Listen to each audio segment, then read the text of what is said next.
On a seemingly ordinary May morning in 2016, at the early hour of 7 a.m, Mary MacDonald's world turned upside down.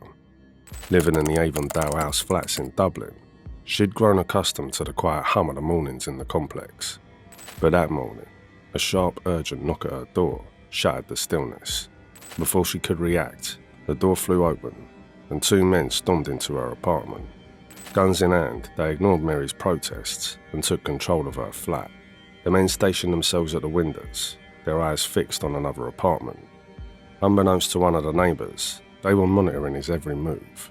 As soon as he emerged from his flat, the two men bolted into action, rushing out of Mary's home and down the stairwell.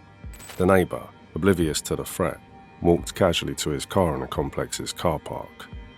He appeared relaxed, removing his jacket and placing it in the vehicle, unaware of the shadows closing in behind him. Just as he was about to take a seat behind the wheel, one of the attackers fired his gun. 4 deafening shots rang out, piercing the early morning air.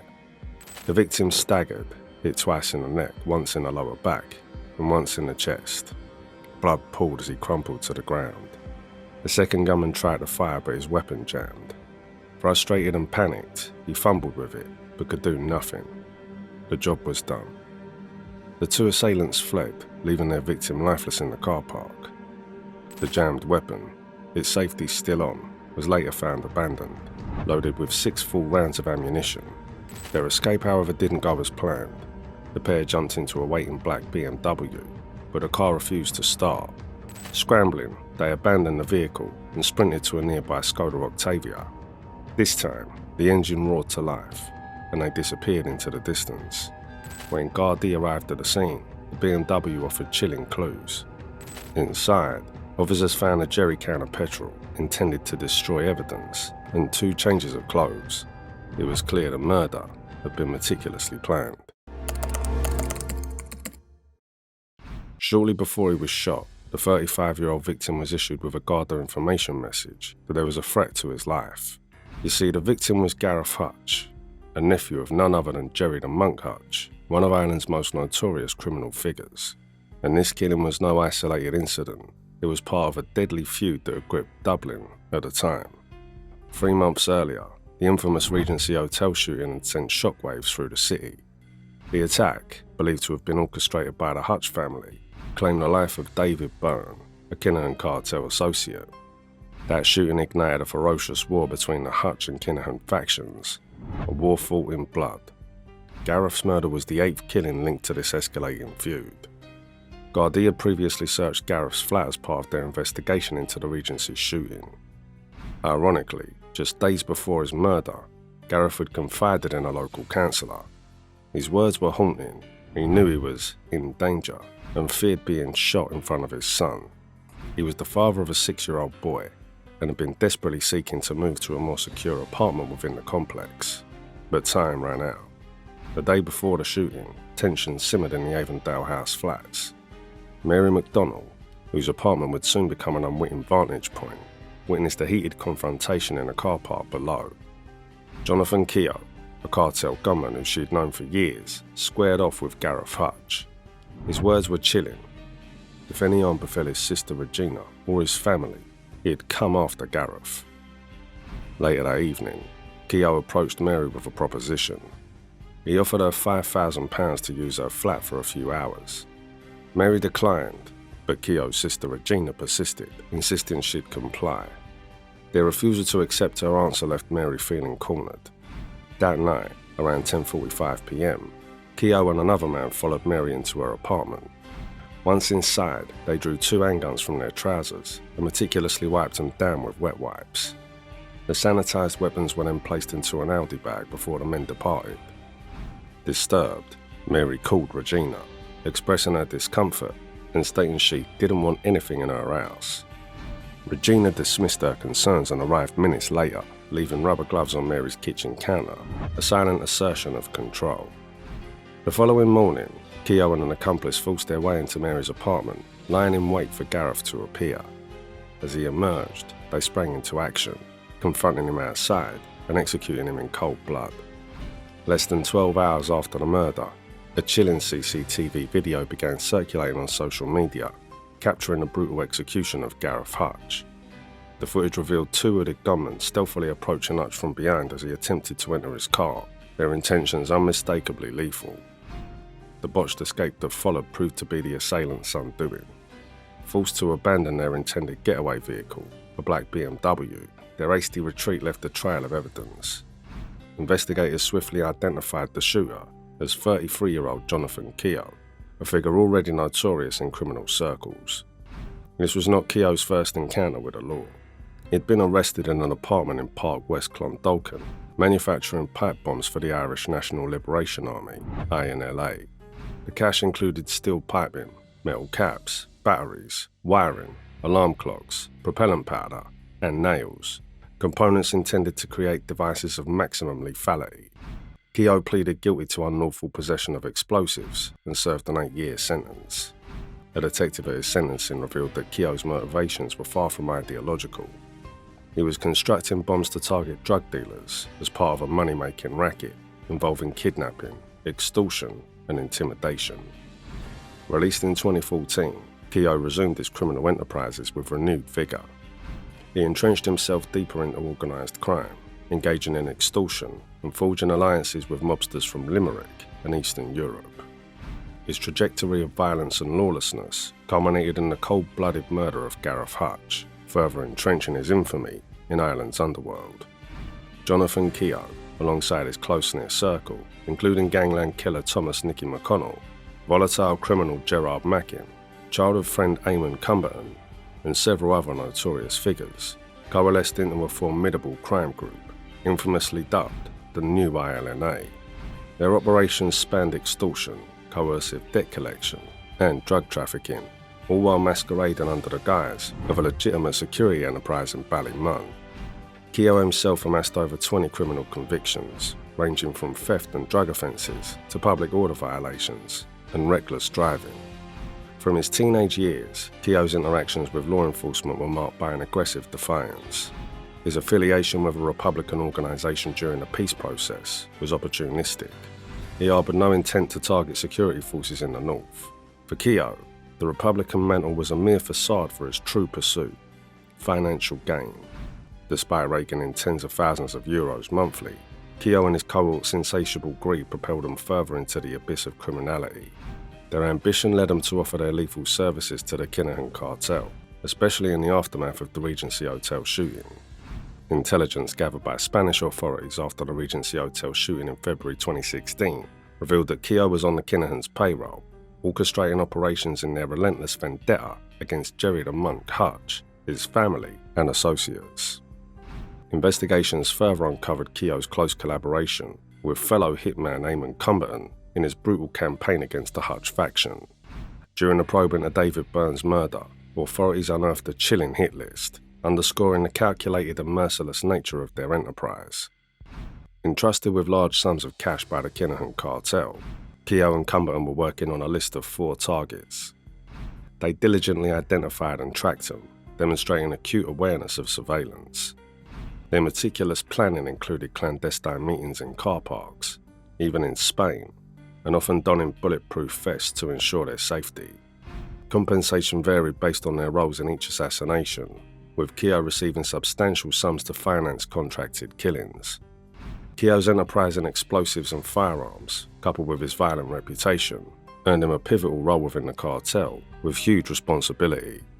As the appointed leader of the hit squad, he was responsible for recruiting young men from Dublin's north inner city, enticing them with initial payments to secure their loyalty. These recruits were groomed with promises of financial gain, further expanding the cartel's lethal network. Keogh was one of 6 main killers who were enlisted by the Kinahan mob, with the sole intent of committing murder. His murderous gang was affiliated with the INLA and was paid to murder as many people as they could. Among the 4 targets named on the uncovered hit list was Michael Barr, a real IRA member, who was murdered in Dublin's inner city on April 25, 2016.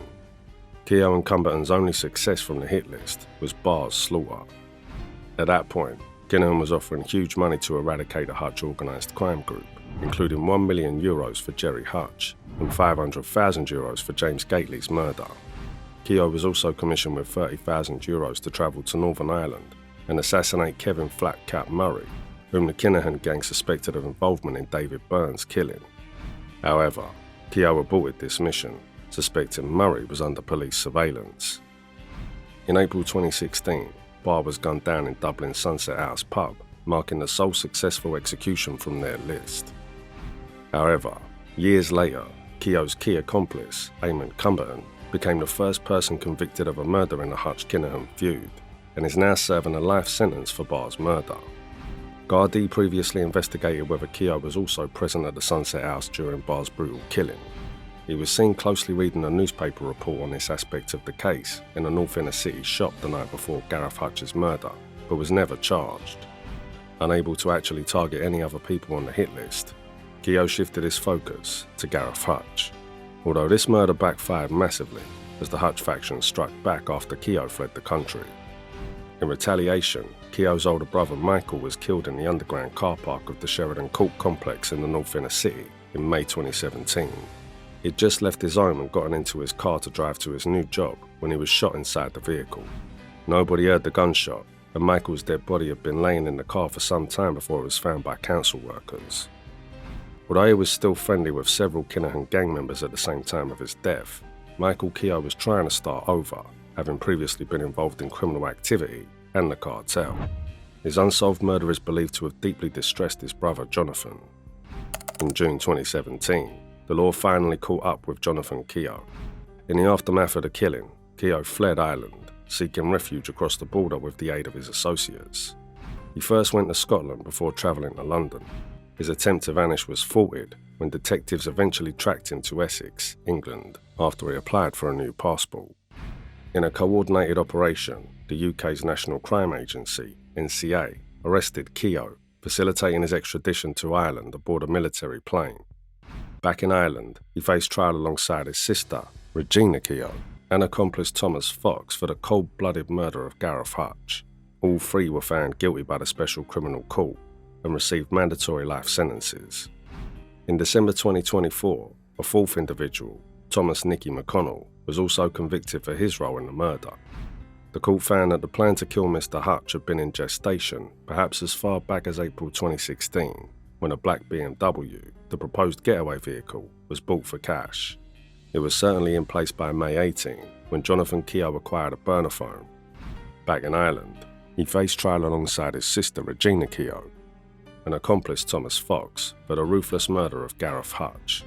The Special Criminal Court found all three guilty, sentencing them to life imprisonment. In December 2024, a fourth conspirator, Thomas Nicky McConnell, was also convicted for his role in the assassination. The court revealed that the plot to eliminate Mr. Hutch had been meticulously planned, possibly as early as April 2016, when the black BMW, the intended getaway vehicle, was purchased with cash. By May 18, Jonathan Keogh had secured a burner phone, solidifying the deadly scheme.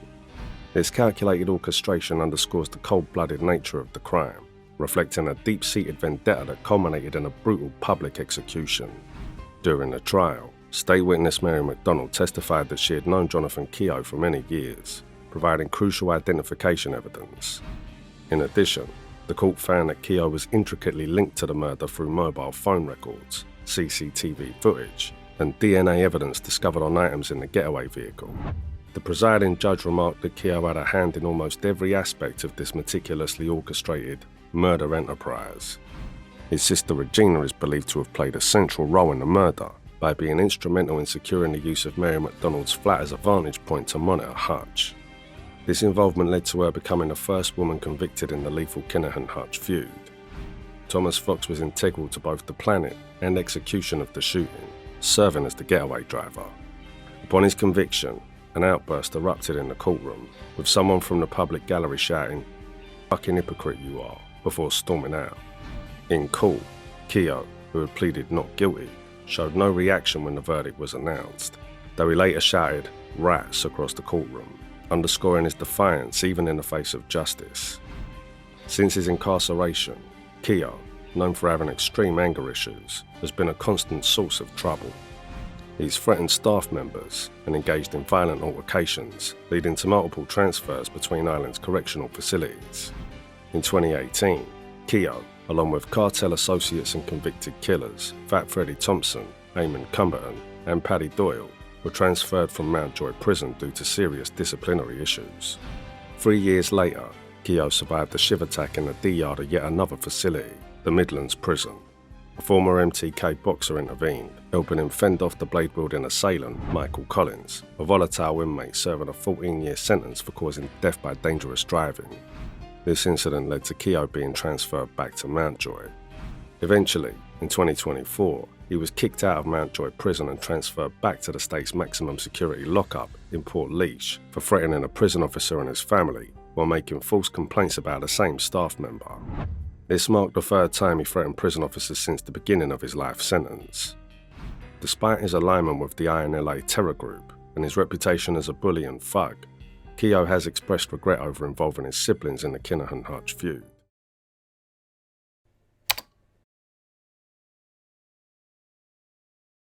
On a Friday night in 2008, Anthony Russell, a North Dublin career criminal, was enjoying drinks with friends at the Ardley Inn. Suddenly, 2 masked men entered the pub, causing immediate alarm.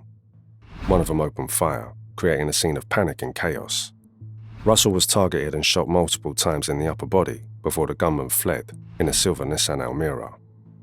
The vehicle was later discovered in a laneway behind some houses on Maryfield Drive, just a stone's throw from the pub. Inside the car, authorities recovered a handgun. Despite being rushed to Beaumont Hospital, the father of 2 succumbed to his injuries an hour and a half later. Russell, who was set to marry the following month, had escaped a previous gun attack at his home 2 years prior, indicating a constant awareness of the danger surrounding his life.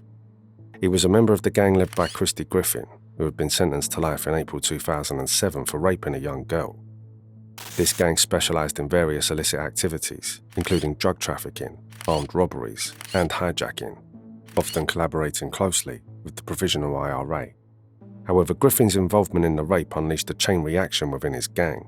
The revelation stirred up tensions, leading to a schism and triggering a violent feud among criminals from the Sheriff Street area. This internal conflict quickly escalated, resulting in a spree of violence within the North Inner City. The aftermath was marked by numerous casualties, including multiple murders and grenade attacks. Following Russell's death, Gardaí conducted various searches and arrested over a dozen people. Shockingly, one of those questioned about the murder was only a teenager. It was 17-year-old Jason Buddha Molyneux, who would soon become known to Gardaí for his involvement in serious, unorganised crime. Buddha started his criminal career when he was just 13, initially getting into petty crime. However, by the time he was 17, he was a gun for hire, believed to have been part of the hit team behind the 2008 slaying of Anthony Russell. And that wasn't even the first time his involvement in a murder was suspected. 2 years earlier, when he was just 15, he was implicated to have been involved in a plot to kill another rival. On that occasion, wearing a bulletproof vest, he leapt out of a car and barged into the St Mary's Mansions Flats complex. Gardaí suspected he had been sent in to search for targets during the ongoing feud in the north of the city. However, the 15-year-old, who was also a prolific joyrider back then, was shocked to run into 2 police officers, who eventually arrested him for driving a stolen motorbike. Buddha quickly gained notoriety as one of Dublin's most dangerous criminals, fueled by his obsession with weapons. With a staggering 120 criminal convictions under his belt, ranging from drug possession to knife offences and theft-related charges, he earned a reputation as an exceptionally violent individual. Despite never being formally charged in connection with Russell's murder, Buddha went on to become a prime suspect in 4 other Dublin gangland killings. These included the assassination of Mad Mickey Devoy in January 2014, the execution-style killing of Kinahan associate Michael Keogh in 2017, and the tragic double murder of Devoy's sister and an innocent friend that same year. Buddha maintained close ties with the Hutch family, particularly with Derek Coakley Hutch, who was the nephew of the monk. In 2016, Buddha was caught in possession of a stolen motorbike believed to be earmarked for use in a gangland hit against the Kinahan mob, who were deeply entrenched in a violent feud with the Hutch family. 2 years later, on January 20th, 2018, Derek became the 14th casualty of the enduring Kinahan-Hutch feud, which had plagued the country for years, resulting in the loss of 18 lives. Derek, a 27-year-old father of 2, arrived at the Bridgeview halting site on the Clover Hill Road around 3 p.m. in a vehicle accompanied by 2 other men. As they exited the car, Derek remained inside when suddenly another vehicle pulled up alongside. At least 3 shots were fired at Derek from close range, striking him in the head and in the arm. Despite the swift arrival of emergency services, shortly after the alarm was raised, Derek was pronounced dead at the scene. His funeral was scheduled for the following week, with the wake being held on Buckingham Street Upper near his friend Buddha's home. Naturally, Buddha attended the wake, intending to carry the coffin of his slain friend during the funeral. Little did he realise, he would be next in line. After attending the wake, Buddha returned home where he lived with his mother and sister. However, around 8:45 p.m, Buddha left, saying he was meeting a friend at nearby James Larkin house. Moments later, a Renault Kangoo van approached, carrying a 2-man hit team. Buddha was shot up to 13 times at close range, just a short distance from his house. Despite being officially warned by the Gardaí, Buddha was not wearing his bulletproof vest at the time of the attack.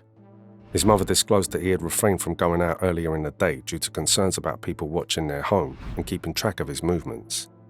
Later, when attempts to reach her son went unanswered, Miss Molyneux got worried and left the house to go and look for him. As she prepared to leave, she heard a loud bang. Hastening to put on her boots, she moved out to the balcony and saw about 4 flashes coming from the James Larkin flats. In a moment of defiance, she shouted at the suspected gunman, labelling them a dirty scumbag, before rushing to her injured son's side. Upon reaching Buddha, she asked him who had shot him, but he remained silent. He was rushed to Mayo Hospital, where he was pronounced dead shortly thereafter. The gun responsible for Buddha's demise, a Swiss-made Sphinx handgun seldom seen in Ireland, was later found inside the partially burnt-out Renault. The fact that Buddha was gunned down when there was such a heavy guard of presence ahead of the funeral of his friend Gareth Hutch proves how his killers were willing to take chances in order to take him out. Buddha found himself in the crosshairs of the Kinahan-Hutch feud due to his association with the Hutch family.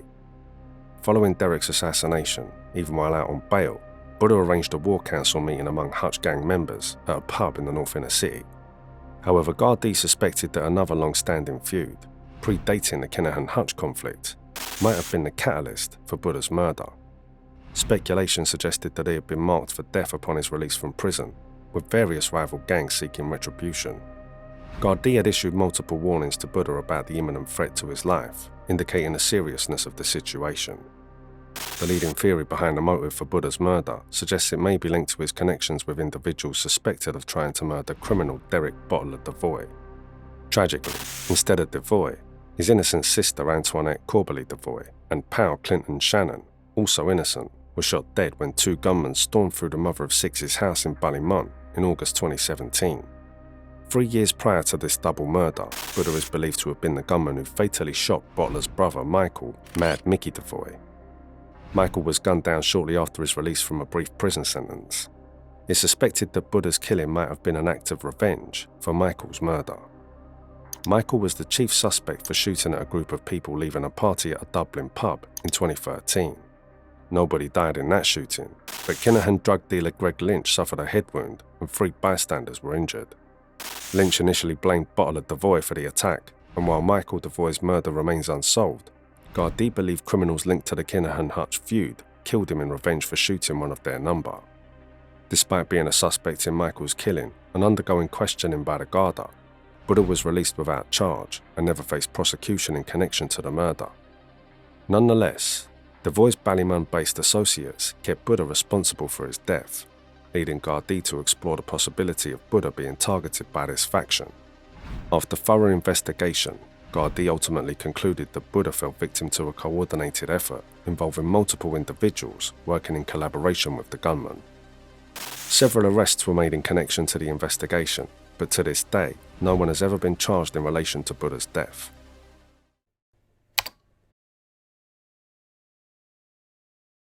As James Mag O'Galey sat in his car at a Topaz petrol station on Clonshock Road, a black Lexus, with windows tinted to secrecy, silently pulled up next to him. This particular vehicle had a curious history.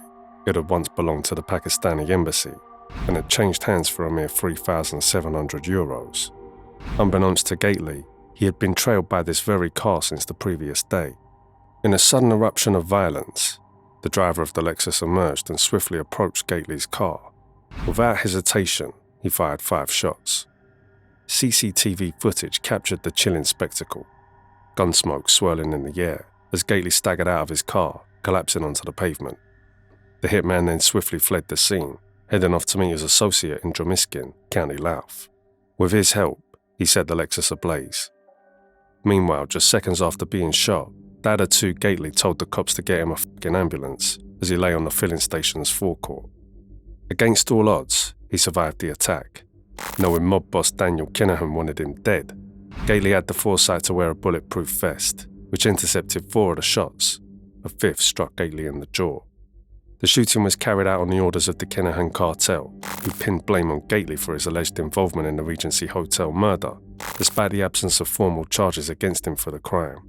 At the time of the attempted hit on Gately, which took place in May 2017, 25-year-old Caolan Smyth was relatively unknown to Gardaí. He'd only registered on their radar for minor transgressions, like the foolish act of being arrested while siphoning diesel, intending to use it in his petrol car.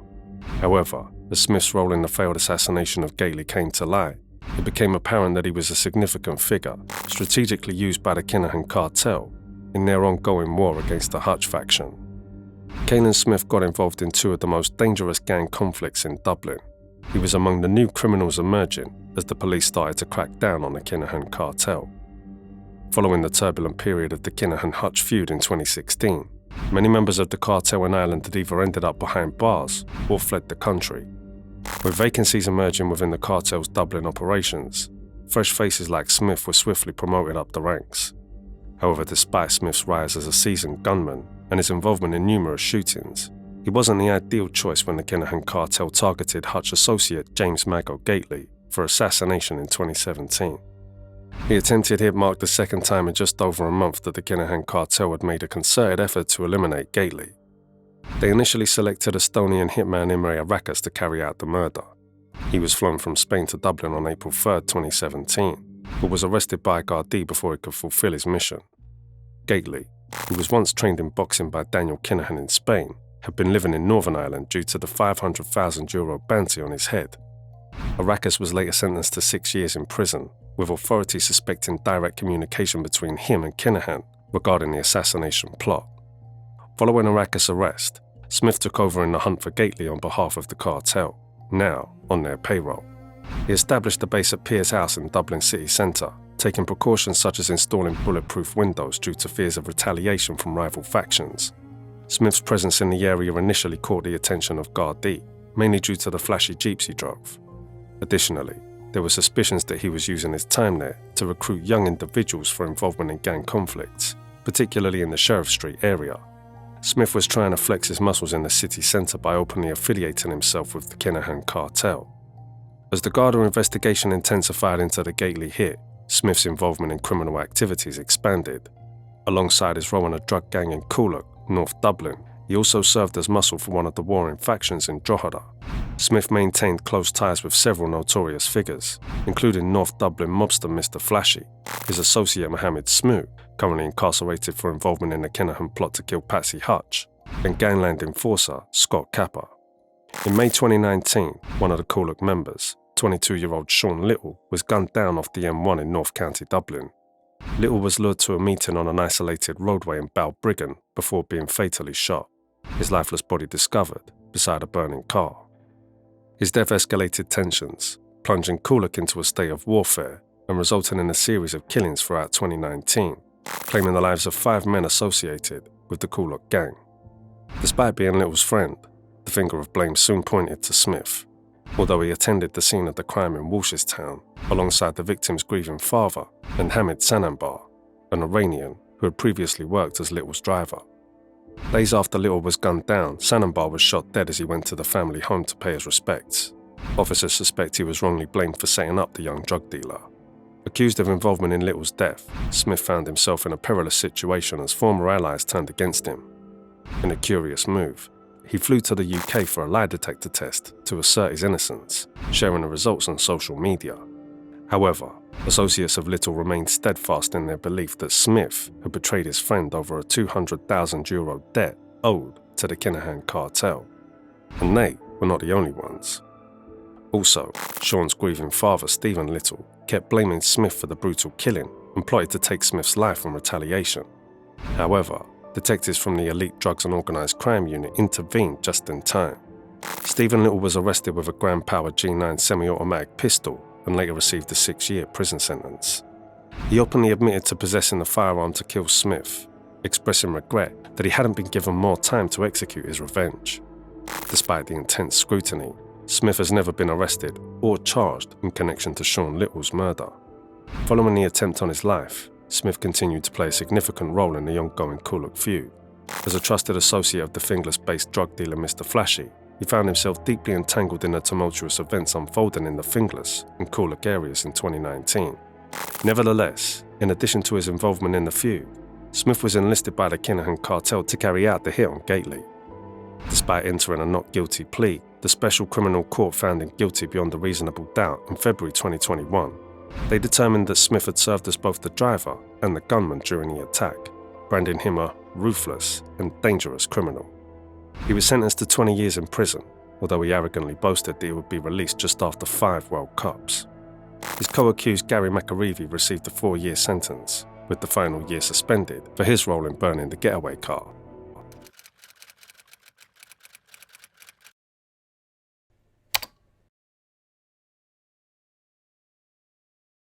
On April 17, 2004, around 3 p.m, drug dealer Jonathan O'Reilly sat in a BMW outside Cloverhill Prison in Clondalkin. The driver of the car was visiting a friend inside, while O'Reilly and 2 others waited in the vehicle. The atmosphere seemed calm, but this would soon be shattered by a sudden and brutal attack. Out of nowhere, a high-powered motorbike roared up beside the parked BMW. 2 men, their faces obscured by black helmets, sat astride the bike. In a flash, one of them dismounted, brandishing a gun. Without hesitation, he fired 3 shots through the car window. Bullets tore through the glass, fatally striking O'Reilly in the upper body as he sat helpless in the passenger seat. The gunman then leaped back on the motorbike, which sped away, leaving chaos and death in its wake. O'Reilly, who had a 5-year-old son, was part of a notorious West Dublin gang deeply involved in drug dealing since the mid-1990s, and his murder was part of a violent gangland feud. Just the previous year, O'Reilly had been released from Cloverhill Prison after serving a portion of a 5-year sentence for drug offences. However, this was not his first brush with the law. In 1999, he received an 18-month suspended sentence for an assault committed, while his associate, Edward Murray, faced drug charges. Murray was found with €120,000 worth of heroin during his arrest for suspicion of theft. At their trial, Gardaí testified that O'Reilly had been at a christening party in a Clondalkin pub, where he threatened to break the other leg of a man on crutches. When a customer attempted to intervene, he was brutally kicked and punched to the ground. One of O'Reilly's companions dropped a granite slab on the man's face. Another customer, who tried to stop the fight, ended up with a fractured jaw and cheekbone. When O'Reilly, who was just 16 at the time, and his 3 friends were later arrested, they were covered in blood. O'Reilly's execution was meticulously planned, with the killers having precise information about the movements of O'Reilly and his associates. The BMW had been parked at the scene for less than 10 minutes when the killers struck. In a calculated move, the attacker singled out O'Reilly from the other 2 people in the car.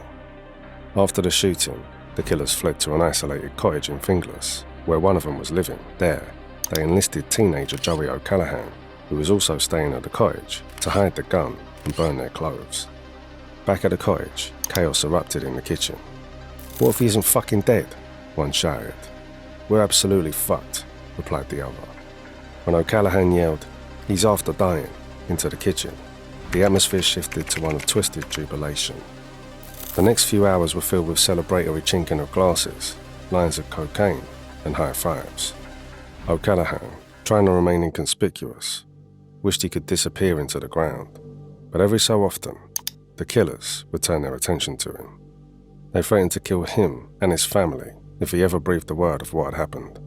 However, O'Callaghan managed to escape from the cottage with the help of his sister and went straight to the Gardaí. Shortly after, around 30 armed Gardaí prepared for a high-stakes raid. The scene was intense. Vans, battering rams, dogs, officers in body armour, and specialist emergency response vehicles surrounded the area. O'Callaghan first led them to where he had hidden the gun under a tuft of grass, but this was just the beginning. Over the next few hours, he revealed a treasure trove of criminal assets. He showed Gardaí where money, heroin, and cocaine were buried, and even led him to a stolen boot and jet skis. He pointed out flasks and containers concealed in ditches, hedgerows, and makeshift graves. By the end of the raid, O'Callaghan had handed over around €200,000 in cash and an equal amount in heroin and cocaine. The evidence O'Callaghan provided would later become a crucial part of the case against O'Reilly's attackers. But instead of marking the end of his ordeal, it was just the beginning of an existence filled with constant fear and anxiety. A year later, O'Callaghan made a brave and dangerous move by blowing the whistle on the killers. At just 19 years old, he became the chief witness in their trial, earning the distinction of being the youngest person ever to enter the witness protection program in Ireland. In July 2005, the courtroom was tense as the jury delivered their verdict. Killer Thomas Hinchin and his violent sidekick, local milkman Brian Kenny, received mandatory life sentences for the drive-by killing of Jonathan O'Reilly. They also faced additional sentences for threatening to kill O'Callaghan, the state's main witness. When delivering the sentences, the judge remarked, "This was as cold, calculated and premeditated a slaying of a young man as can be imagined." O'Callaghan's testimony had sealed their fate, but his own life would forever be shadowed by the threats and dangers that came up with standing against such ruthless criminals. O'Callaghan himself got caught up in Dublin's criminal underworld when he was just 12 years old. Unwittingly sealing his fate, he talked his way into a job at the local milk float, which turned out to be a cover for drug dealing. Brian Kenny groomed him into gangland life, forcing him to sell heroin. O'Callaghan recounted terrifying meetings with notorious gang boss Marlo Hyland, whose menacing presence loomed over him until Hyland was shot dead. He later revealed he had been driven to provide evidence after enduring years of relentless psychological, physical, and even sexual abuse at the hands of Brian Kenny. O'Callaghan painted a chilling portrait of his life under Kenny's domination, recounting regular beatings and exploitation. Kenny didn't just use and abuse him, he trained him in the dark arts of robbery and drug trafficking. In a poignant revelation, O'Callaghan recorded how he was merely a child when Kenny first lured him into a job on his milk float, unknowingly leading him into the menacing underworld of a gangster disguised as a milkman. Brian Kenny wasn't just a drug-dealing gangster, he was a chilling embodiment of ruthless violence, a character straight out of a crime drama. Rita Harlin, his former partner and the author of a post-incarceration tell-all, portrayed him as a man who mirrored the brutality of TV gangster Tony Soprano. Throughout their tumultuous relationship, Kenny subjected Harlin to nightmarish assaults, even while she carried their child. As his influence in Dublin's criminal underworld grew, so did his descent into instability and psychosis. In one harrowing episode, during a particularly savage attack, he snapped a metal broom handle across her back. Harling narrowly escaped his sadistic grip just months before Kenny committed the ultimate act of violence, the murder of O'Reilly. Despite a conviction stemming from his milk float scam, Kenny's drug empire only grew stronger.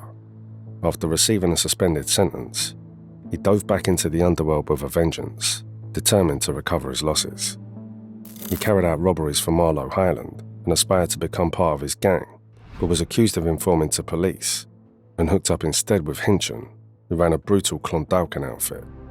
Even behind bars, both Hinchin and Kenny reportedly tried to keep their drug operations running.